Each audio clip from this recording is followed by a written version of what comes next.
ನಟ ಅನಂತ್ನಾಗ್ಗೆ ಪದ್ಮಭೂಷಣ ಪ್ರಶಸ್ತಿ ರಾಷ್ಟ್ರಪತಿ ಮುರ್ಮುರಿಂದ ಪ್ರಶಸ್ತಿ ಪ್ರದಾನ. ಪ್ರಧಾನಿ ಮೋದಿ, ಅಮಿತ್ ಶಾ ಸೇರಿ ಗಣ್ಯರು ಭಾಗಿ.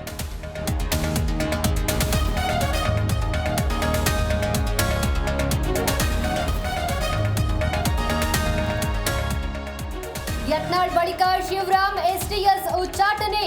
6 ವರ್ಷದಿಂದ ಪಕ್ಷದಿಂದ ಗೇಟ್ ಪಾಸ್, ನಮಗೆ ಒಳ್ಳೆಯದಾಯ್ತು ಎಂದ ಸೋಮಶೇಖರ್.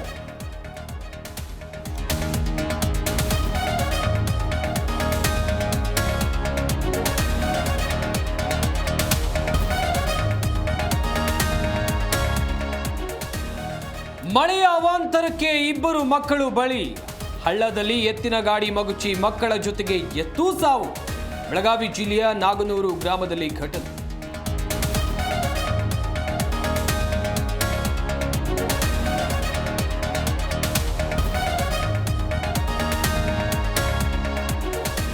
ಮಂಗಳೂರಿನಲ್ಲಿ ಮತ್ತೆ ಗ್ಯಾಂಗ್ ವಾರ್, ತಲ್ವಾರ್ನಿಂದ ದಾಳಿ, ಓರ್ವ ಸಾವು, ಮತ್ತೋರ್ವ ಗಂಭೀರ. ಅಡೂರು ಕೊಲ್ತ ಮಜಲು ಬಳಿ ಭೀಕರ ಮರ್ಡರ್.